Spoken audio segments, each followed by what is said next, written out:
Today we have a wonderful session on understanding cyber threat intelligence, and we've got a personal friend of mine and a wonderful expert, Professor George Alves.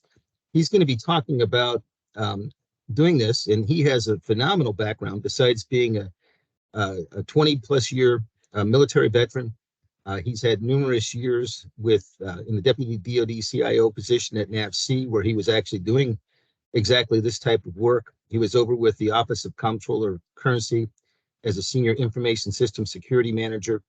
So, George, you have a lot of great experience in this particular area of understanding and trying to translate threat intelligence into actionable intelligence. And with that, I'd like to turn it over to you and listen to this wonderful presentation on how we can develop this capability, this zero trust capability.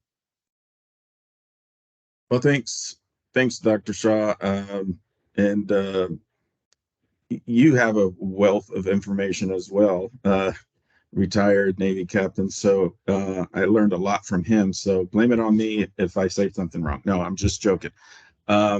So a little bit about myself. I will go through the slides just a little bit, but as Paul just mentioned, I worked at NAVC as the Deputy CIO for Cybersecurity. I was one of the first ones to hire a cyber stylo. In fact, I wrote the position description, hired, and I got lucky with a candidate that came from U.S. Cybercom, and he had cybersecurity background. So, and then I went to the Army as well, and I worked right next to the G2 rep, and we worked on at that time supply chain risk management was being really stressed the importance, especially after SolarWinds. So let me get to the slides now.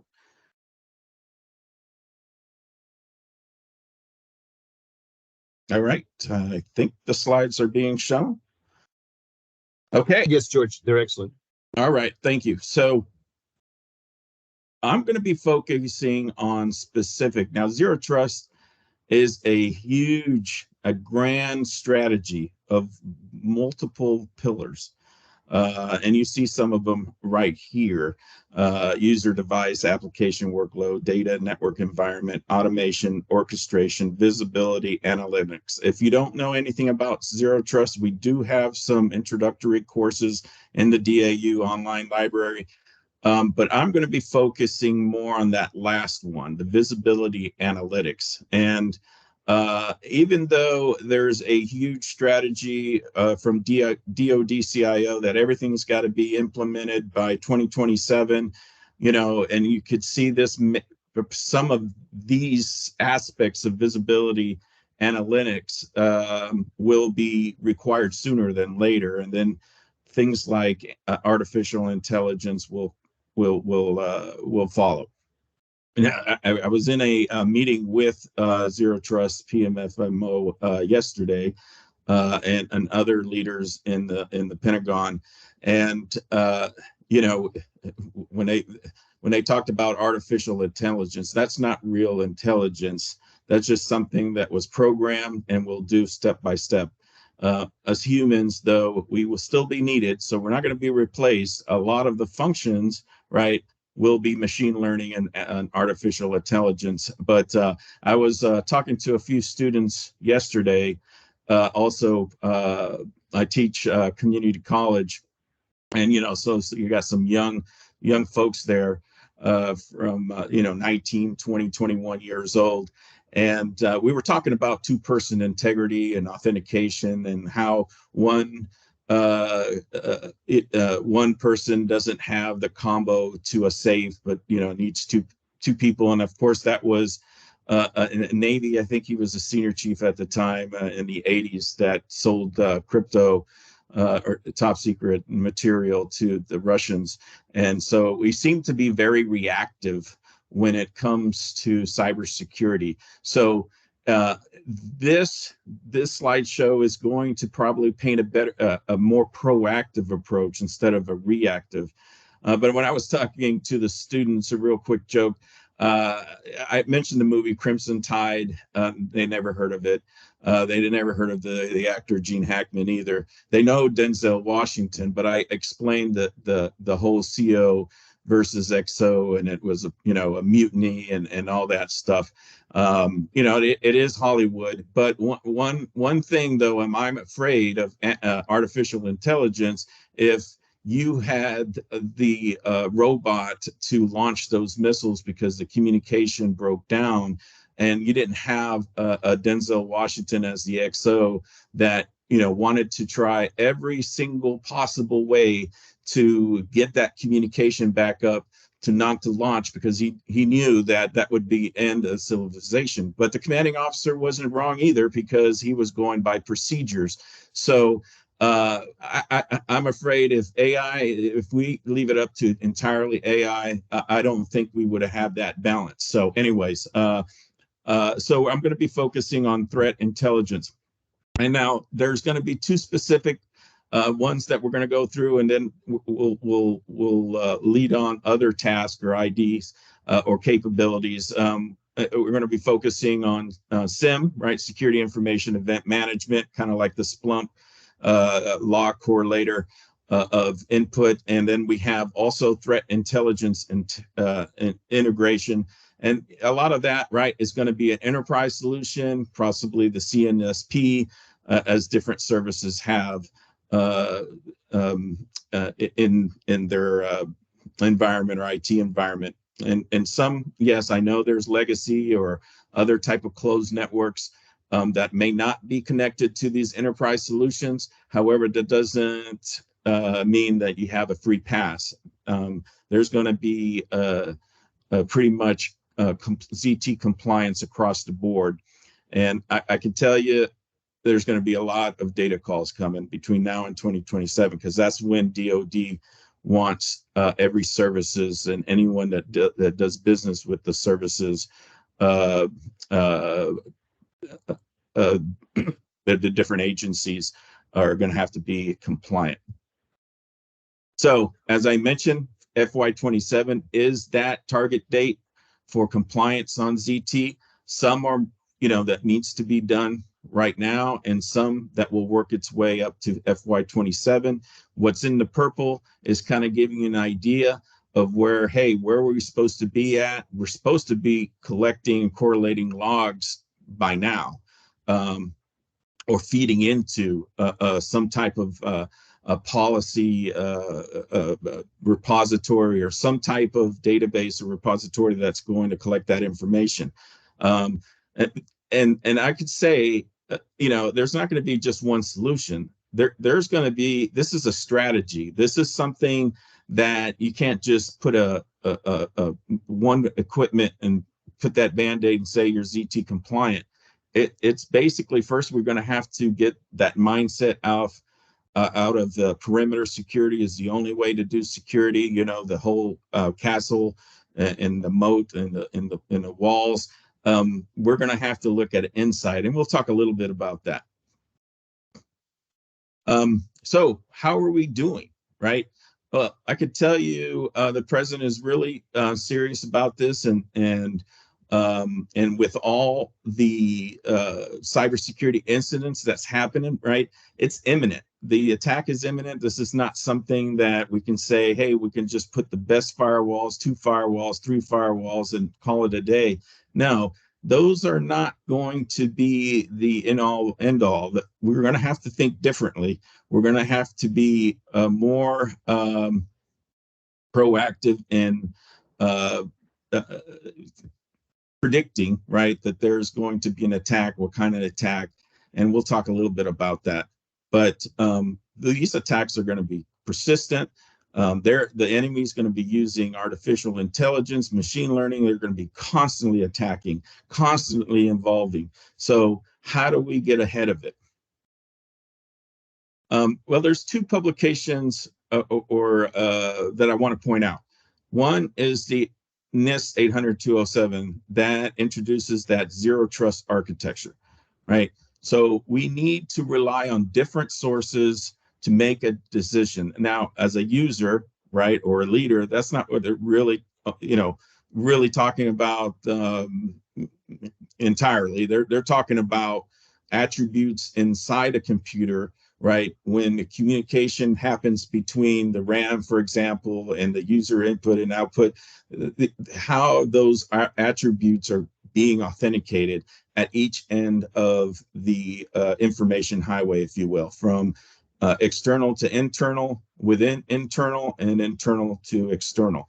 So we're going to have to be looking at all those assets and enterprise and rely on external intelligence to make that analysis and be proactive and stop the attack or be resilient to attacks. And we'll talk a little bit about that. DoD zero trust capability, as I mentioned in that 7.5, we want to integrate threat intelligence and we're talking about identities, motivations, we're talking about characteristics, TTPs. We're talking about all that, and we'll get into a little bit about that as well. So you probably have seen this before. Defense Science Board came out with a few years back. You know, when you talk about tiers 1 and 2, these are, you know, very underfunded, you know, attackers, script kiddies, or they don't have a lot of maybe technical experiences, but they exploit known vulnerabilities. They go on the internet. I mean, NVD, CVE, and all those depositories that has the list of vulnerabilities are available to the public.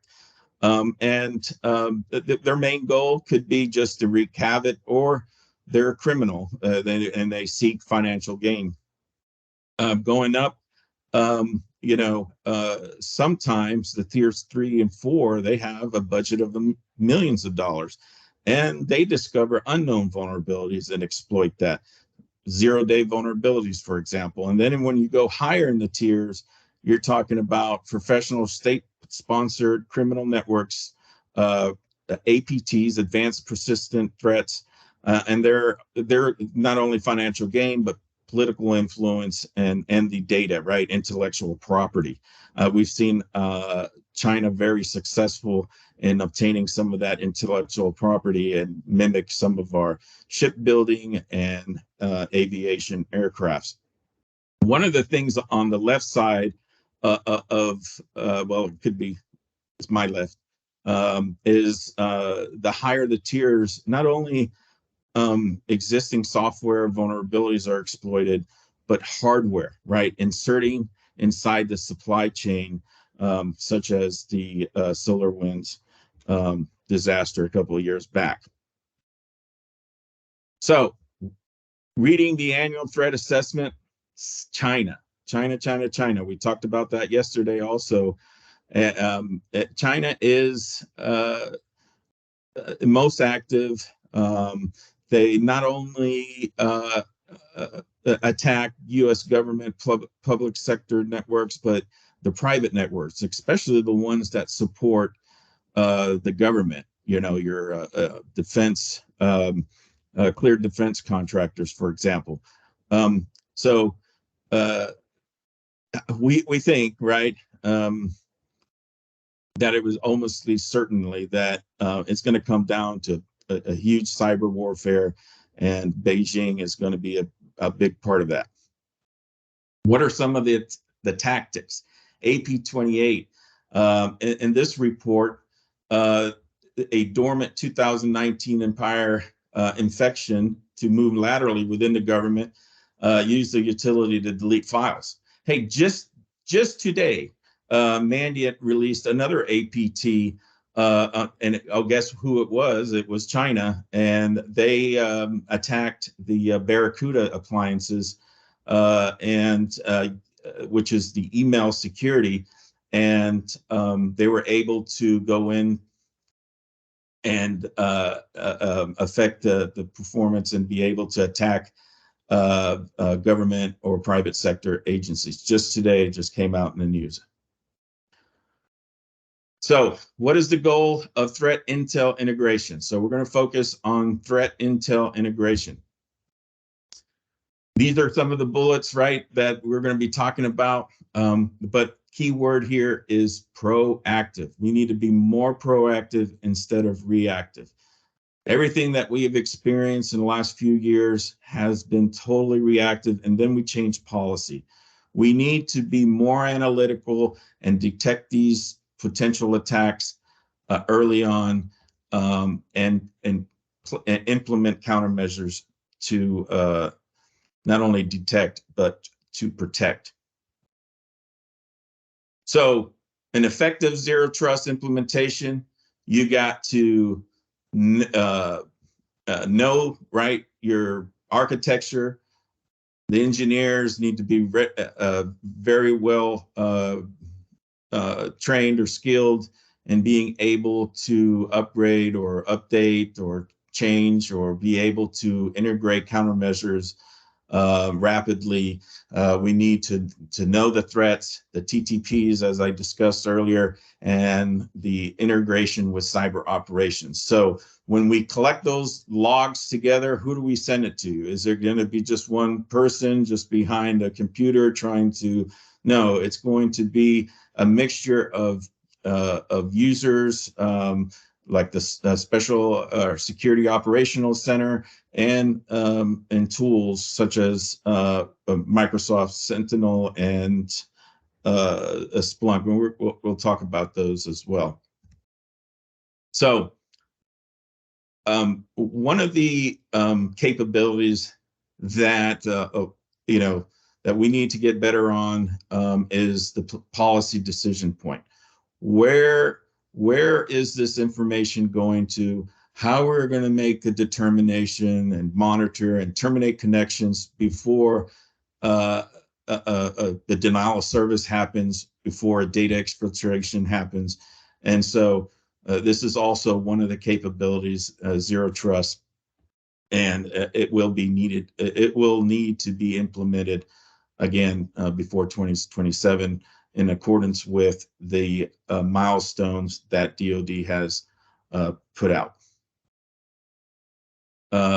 There's another term that was introduced, I believe, in the presidential directive, SOAR. That means Security Orchestration, Automation, and Response. So we'll talk a little bit about what that means as well.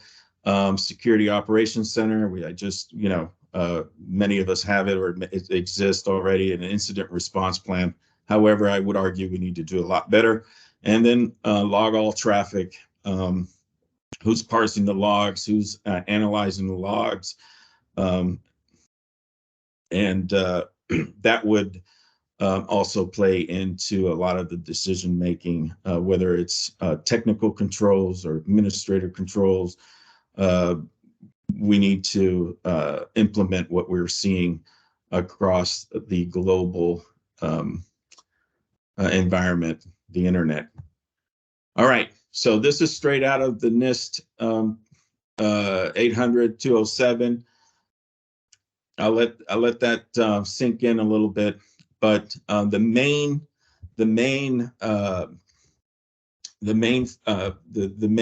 components, right? Once we're getting inputting your logs, compliance, threat intelligence, and I'll talk a little bit more about that, activity logs, data access policy, who gets to access what, and these are the subjects. And again, it doesn't have to be a person. It could be within the computer resources itself, right? The attributes, talking to one task to another. And then the mindset, right? Zero trust is, we used to say trust but verify. Now we don't trust anyone, and we always verify. And although in the instructions and policies I've read, a design principle that's been around for decades, complete mediation. Complete mediation is to be authenticating everyone at every time. Just because you logged in once, it doesn't mean that you're going to be authenticated. You're not going to be authenticated again. And this is across a VPN from your house, within the office, or at the data center. And the policy enforcement point, we're going to talk about this, but these are going to help with integrating all this information and then implementing whatever policy that we need to build into the network to avoid successful attacks or be resilient against attacks. This right here, it's going to take intel. It's going to, maybe some characteristics of a malware. It's going to look at protocols, ports, and which ones are going to be blocked and which ones are going to be trusted. Again, even with these environments here in the cloud or on-premise, there's got to be micro segmentation, and I'm not going to get in too much into that because that's another focus. But in micro segmentation, instead of the macro segmentation, the logical separation via VLANs at a larger scale, we're actually going and authenticating each. Just pretend that this highway, just like if you live in the DC area, we have that. The mixing bowl, right? We got highways going to 395 to 495 towards Baltimore. We got all sorts of directions around the circle around DC. And just pretend that there's going to be a cop checking your identification, driver's license at each of those different information highways.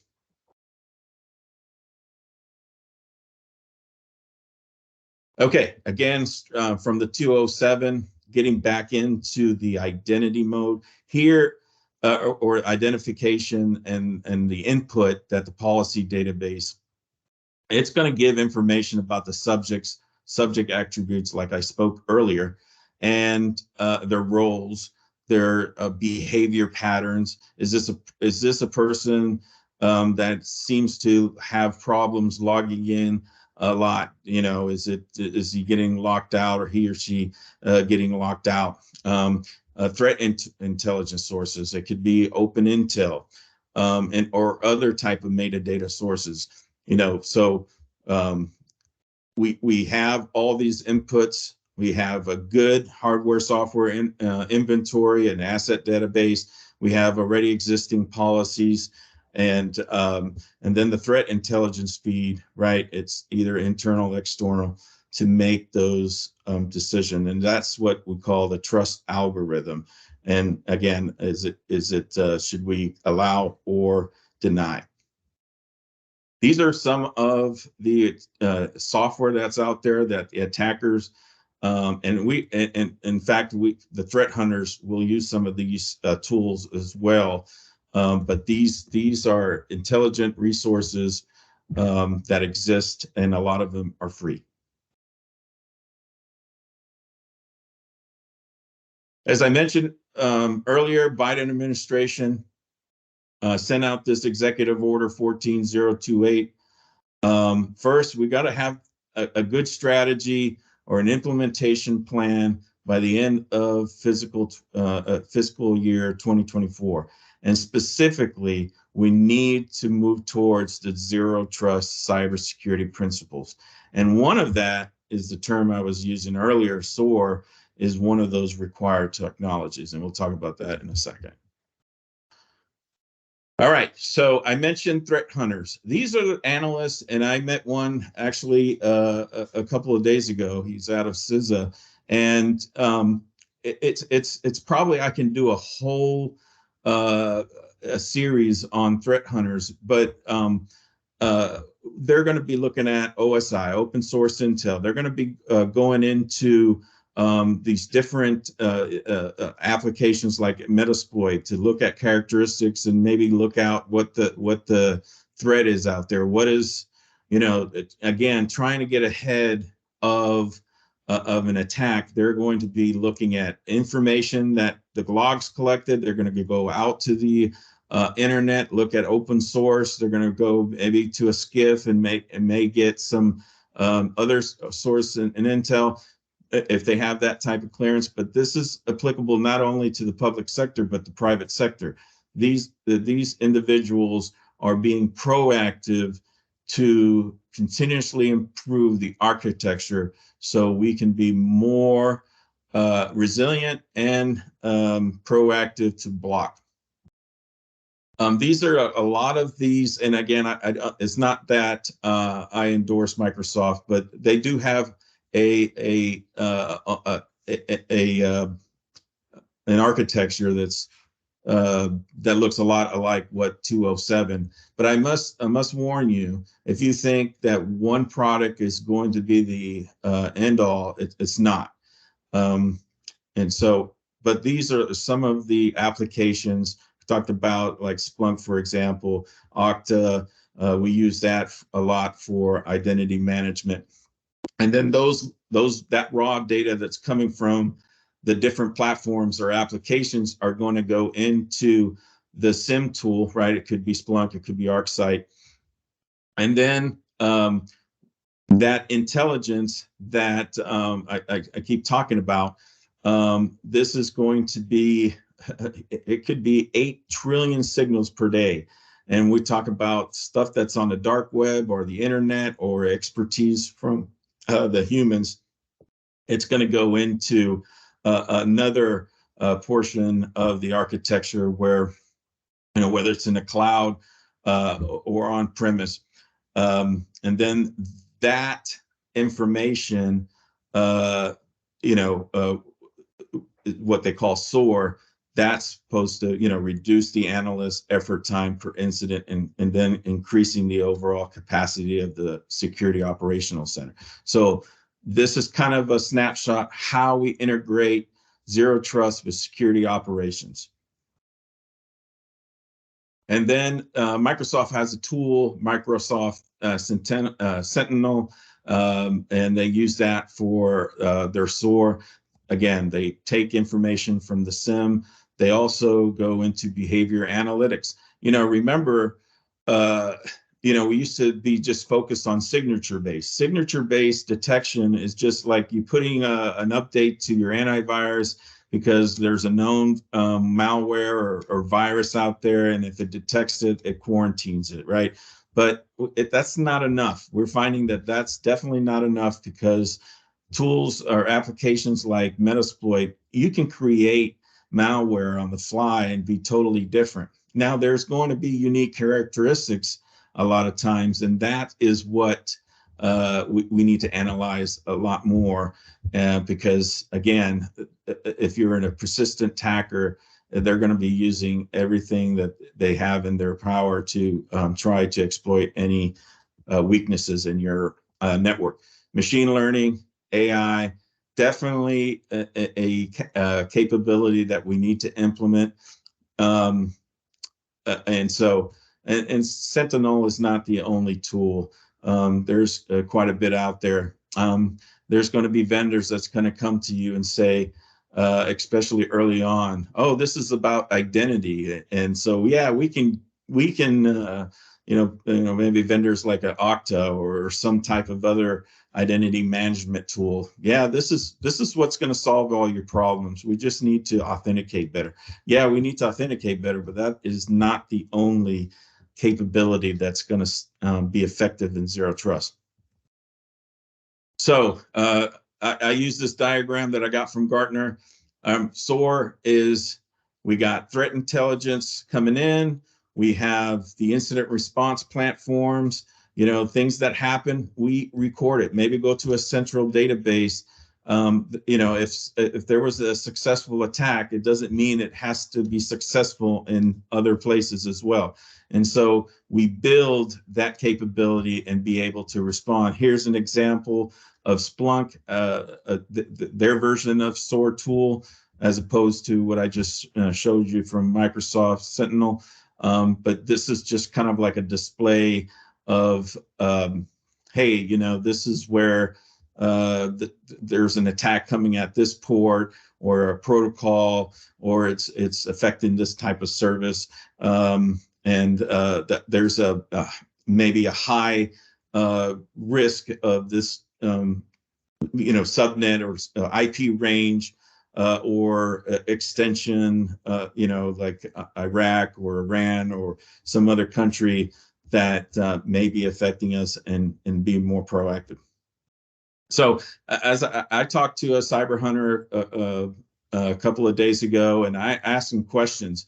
I learned a lot because honestly, I didn't, before I got involved in the Zero Trust, I never heard of threat hunter, the term, but I knew that they existed because they're, those are the folks that work in the intel community and search for threats that could happen, whether it's a physical threat, attack, like a bomb or explosion, but also a cyber attack. So we proactively, there's that word again, proactively, we dig deep, potential malicious actors. The malicious actor could be external or internal. Again, we're looking at behaviorals because instead of just signature, we're also looking for a behavioral a pattern as well. And as we've discovered through past attacks, those attackers can remain in your network stealthily and months and probably even years, right? So what are they collecting? They're looking for sensitive material, confidential, or classified, but they're going to be looking for credentials to move laterally across the environment or up using privileged access. And then once they're successful, right, of evading detection, we don't have, a lot of the organizations do not have that advanced detection capability to stop the advanced persistent threat, or APT, from remaining in the network. So it's not only looking at externally at information out in the internet, but the threat hunting also happens internally to see if there are characteristics that there's somebody in the network. I looked this up, threat hunting report. They actually have a report. Falcon Overwatch released one in 2022. There are some of the stats, but I wanted to highlight what I took from this report. So there's identities that are under siege, phishing, a possibility of the Barracuda or the Chinese attack on the appliance that I read this morning. It happened to be a Trojan. It could have opened by a spear phishing email. Who knows? But I could tell you that ranks high of how attacks happen. And my fear is that we train our users, right? That's the biggest mitigation, is train our users to detect spear phishing or phishing emails. But it only takes one person to click that link. And I can tell you, I have been in organizations, right, in the past where people just click, and second time, third time offenders. And so we need to get more automated in that sense to detect those early. CD 0 days and beyond, right? A lot of those vulnerabilities, but some of them are 0 days. So how do you say, well, how do I patch it if it's a 0 day? What are the characteristics? What are the existing mitigations to reduce that risk to have that 0 day exploit? Ransomware, we've seen that, and tools that are free or on the dark web that's out there, and then adversaries take to the cloud. So just because you move to the cloud doesn't mean, hey, I'm part of ZT compliant. Well, that is one of the strategies of several strategies into Zero Trust. Again, just moving to cloud is not enough. One of the things is this isn't a paper copy. You have an electronic copy, but this is kind of what a risk register kind of looks like. And then the heat map of we've seen time and time again. And I just wanted to capture this because this is right. We're going to look at the economic risk. In that display I showed earlier with the Splunk display, you might have seen a amount or a money amount. What are the economic risk if this particular capability that we have goes down? What is the impact? Social risk. What are the constraints? Political governance risk, and the project management risk. Is your program risk of not being go live on time? So you need to have those risks laid out, and what strategies are you going to implement to mitigate those risks. This is something that has to be constantly looked at and evaluated. It's no good if you look at a log, for example, one day and then say, okay, well, it looks pretty good, and then do another task. We all know that sometimes we're undermanned, overworked, and that's why if we want to be effective, we have to include human and machines or application or tools to be successful. How do we measure that?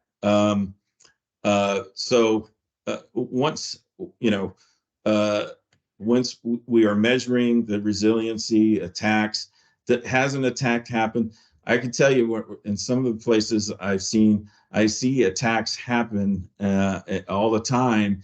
And are we blocking it? Or are we effectively blocking it? Measure successful and measure unsuccessful prevention. So you need to, for example, in this case, within the life cycle of a weapon system, what are the metrics are you looking at that can show, hey, we've been successfully being cyber resilient and proactive against attacks. So we need to have that big situational awareness, this picture, right, on the successes, and also I would argue, right, how well are you doing? Just like anything, right? I'm not gonna be here sitting and advertising this without a perfect solution. This is easy. No, there's going to be some challenges, and we know, right? We don't know all the different threat vectors cannot be known at the same time. The 9/11 attack, for example, who'd have known that somebody would have hijacked several planes to hit the Twin Towers? That threat vector was exploited. So now we're reactive. We're putting more marshals on the plane. We're maybe some counterintelligence and folks that are trying to learn how to fly. But so it's hard, right? But you need to be open-minded how an attacker would attack. And some of the best like threat hunters are the creative ones. If I was to be successful, how would I attack this? And that's something that you need to think at a routine basis. APTs, right? They're adaptive, they're intelligence. You have to be, the example, Metasploit. They're going to be changing the characteristics of a malware on the fly. So how do you predict their nature? What is the effects? How are you going to be, again, resilient to those attacks? So there are behaviors that we're looking at. I know counterintelligence is something that we need to probably augment in the cyber world as well. What are those interactions between humans? How would we prevent some of those attacks to be happening? We have to be always vigilant and timely. And the global supply chain is pretty complex, right? A chip can be counterfeited and embedded in any of the electronics that we have. How do we know if that chip came from China or another country that are that don't like the United States and the freedom that we enjoy? Who knows, right? Are we being more vigilant in what parts? I always, we always joke, hey, that hammer that you buy from GSA might be a lot more expensive than Home Depot or Lowe's. But then, if you want to be really vigilant in your supply chain, you have to invest and be more picky on what you buy. There was one example.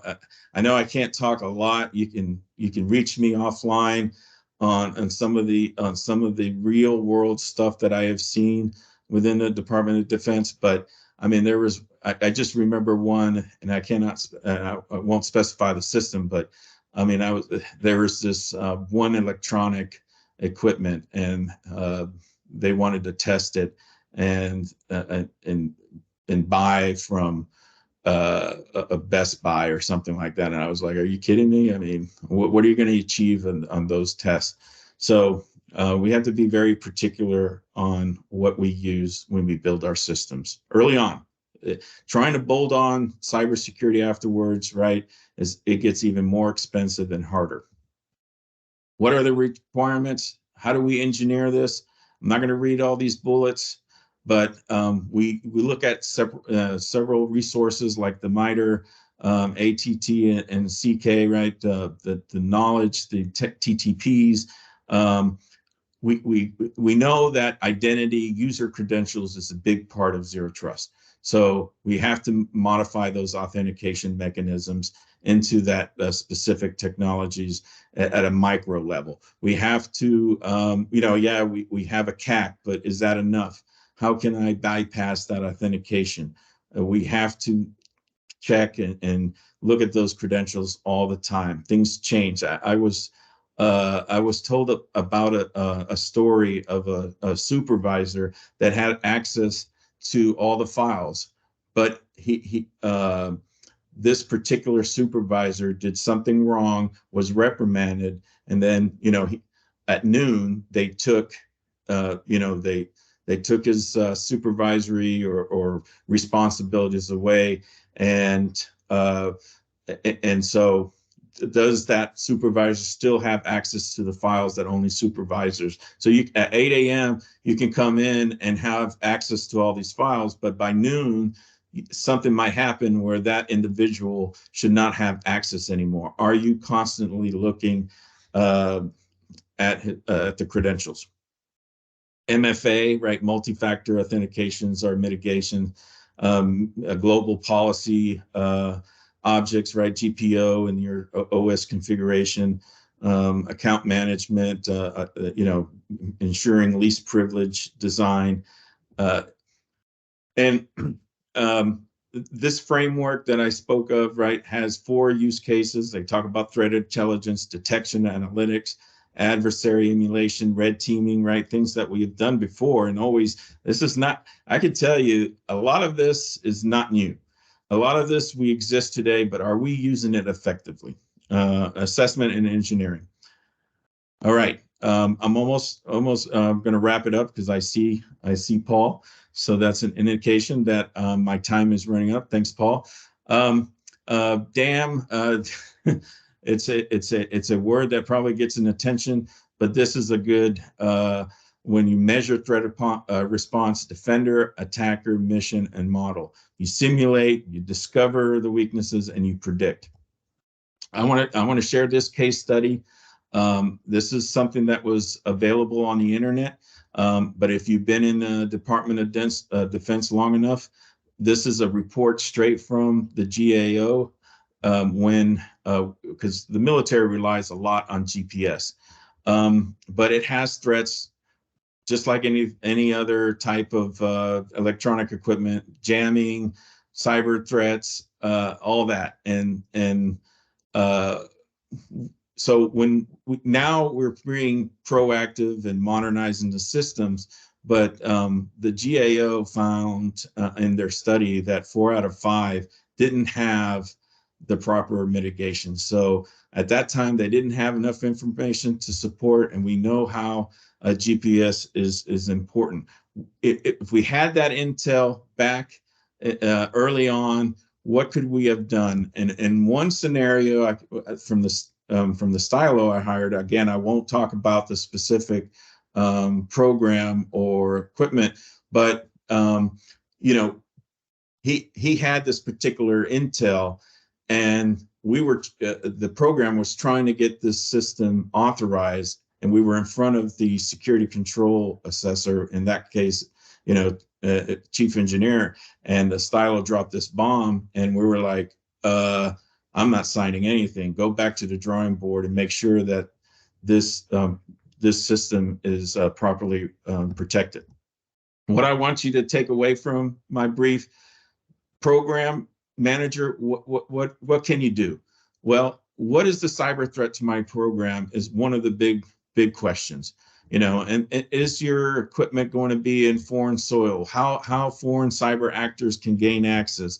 What is the supply chain? How can it be compromised? Where are we getting their equipment from? All those questions here, again, we'll make this video will be available later. We will have the slides. You can talk to me and we can go on. I can go face to face.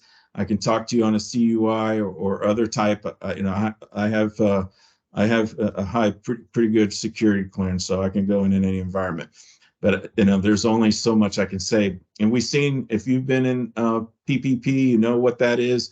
Validated online lifecycle threat, or VOLT, right? Talk to your G2 or N2 rep early on, or S2, and it's mandatory if it's ACAT 1, 2, or 3.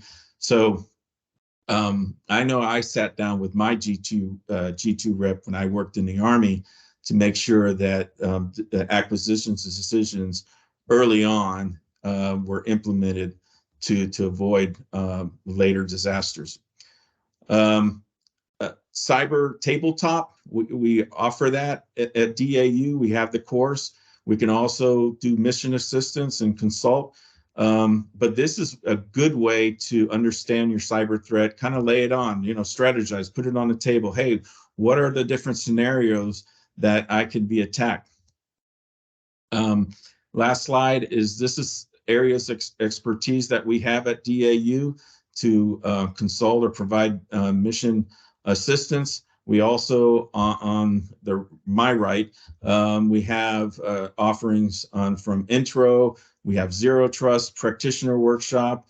I know we're going to have a lead engineer workshop in July.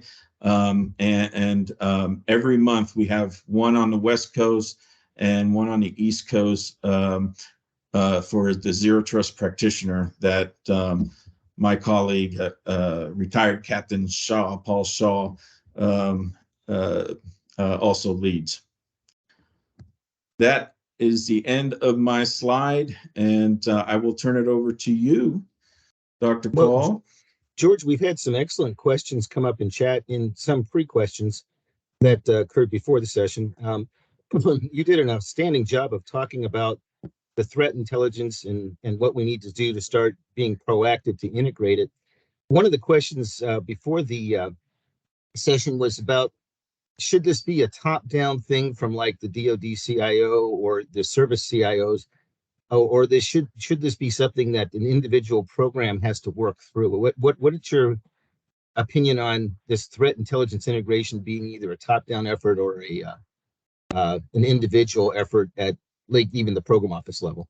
Yeah, all of the above. I can tell you, as I alluded earlier, and if I can visually see the DoD CIO was pounding his fist on the desk, that this has to be implemented, no choice, by 2027. So we definitely got the top-down approach, but the program offices, I could tell you, again, this Zero Trust is nothing new. Program offices need to build cybersecurity in, not bolt it on later.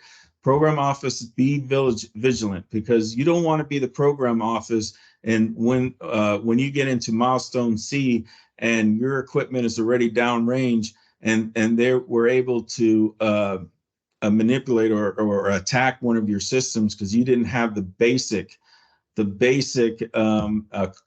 measures for zero trust compliance. I could tell you, you're going to be in front of the man, so or woman.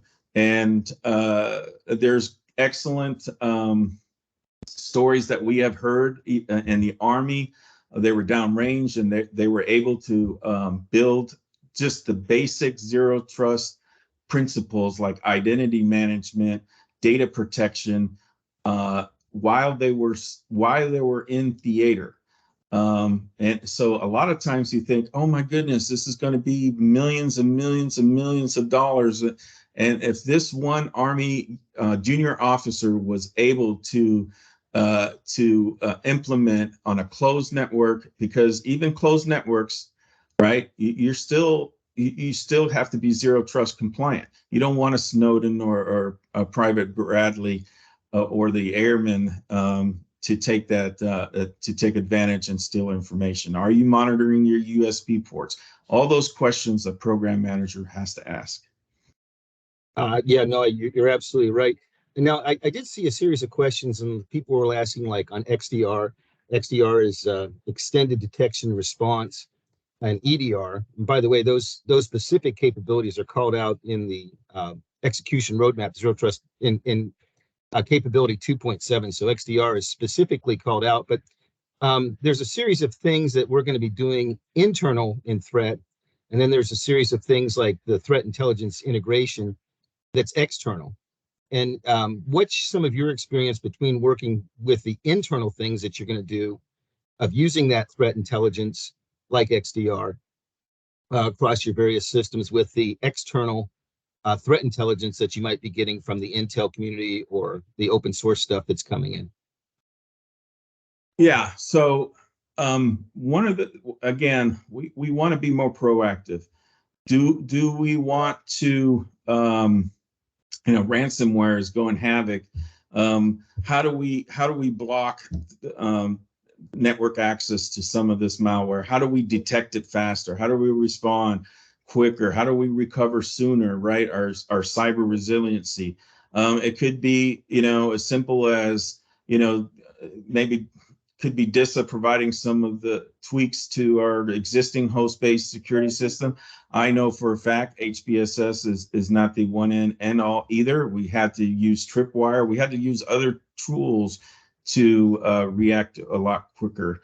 So, and those can be done on standalone systems or weapon systems that not necessarily are tied into the network. Well, and you're absolutely correct. Although I think you brought up a great point, and you had a wonderful slide that was talking about the progression of like this type of work, because I think you and I have had similar experiences where we used to go into the SCIF and go to all these wonderful threat intel briefings, and they were wonderful briefings. They were very well prepared. The stylos were provided amazing information, but then you'd walk out of the SCIF and you'd go back to your program office, and people would go, "Hey, you went to that threat intel briefing. Is there something that we need to do different in our program office?" And at least my experience was sometimes it was hard to translate the wonderful information that you were getting at a very high level of the capabilities of Russian and Chinese and North Korean and Iranian threat actors, and translate that into something that your program office had to do different. And I think your whole point of being proactive, start with the processes that you already have and automate those. Those seem to be the places that I saw threat intelligence really making a lot of sense. And I don't know if you had similar experiences, but sometimes it was difficult to translate those really wonderful briefings into, we need to do this in our program. I guess that wasn't a yes, no, George, but Yeah. No, I have had several experiences when I can tell you right after 9/11, there was this tool that Symantec had. It was called a Cyberwolf. Right after 9/11 happened, I built what we call the GCCC, Global C4I Coordination Center. And President Bush Jr. came, I was at Joint Forces Command, and they came to us. And President Bush is like, you're going to be right now, you're going to be the interim Department of Homeland Security. And so built this, vast global C4I center, which would later go on different type of, missions or tasks when DHS took over. But one of the things that this tool had, I had agents at the firewall, switches, I had at the audit server, I had agents at the IDS, I had the Microsoft server, I had Solaris at the time, my Unix servers. And I could, when I went into the Global C4I Center and I looked at this tool that was correlating all this data, I can see real time, like, okay, attack level 1, they're doing port scanning. Okay, well, we need to be vigilant on that because they're looking for open ports. So let's follow let's see where that attacker or entity is going. And then, if you see Nmap being deployed or some other type of vulnerability scanner, and right now they're in that recon phase. We can see, and we predicted, okay, well, this IP address, this source IP address is not a good person, right? So, because we didn't authorize anybody scanning our network. So block, we implemented real time at the router access control list. We implemented firewall policy. So these type of technologies existed for decades, right? Zero trust is not a new concept. I mean, it was actually published in an article in 2010. So if you think, oh, this is going to cost me millions and millions and millions of dollars, I mean, I came from the OCC and I remember this is going to cost me a fortune. What are the requirements? One of it is microsegmentation. It was already in their plan to implement. So, in cloud migration and everything else. So that was one. That was just one recollection how XDR, EDR can work in your favor. Oh, absolutely. And I think what we're going to continue to see is the integration between what we can do internal, like with the XDR, EDR, understanding how to hunt for the threats with the external intelligence of what the threats are.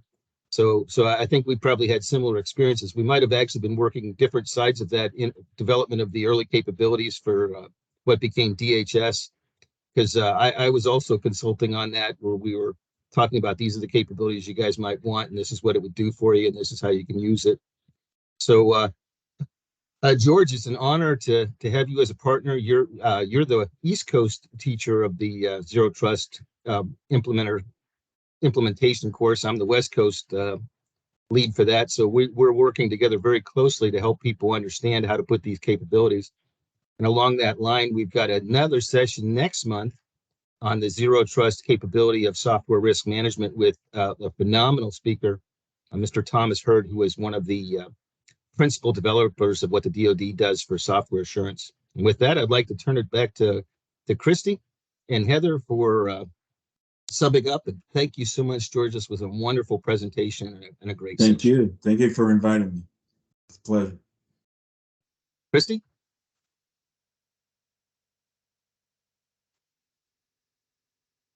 Thank you for attending today.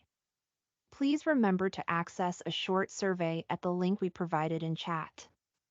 After the survey, you can request a certificate which you can use to request one continuous learning point for attending today. Follow your organizational guidance regarding requesting CLPs, and remember, CLPs for DAU events will not post automatically to your CL transcript and must be requested separately. A video of today's event will be available at the event page no later than Friday. Registration is now open for next month's Zero Trust Transforming Cybersecurity webinar. Visit the event page to register today. DAU is much more than what you see in the classroom.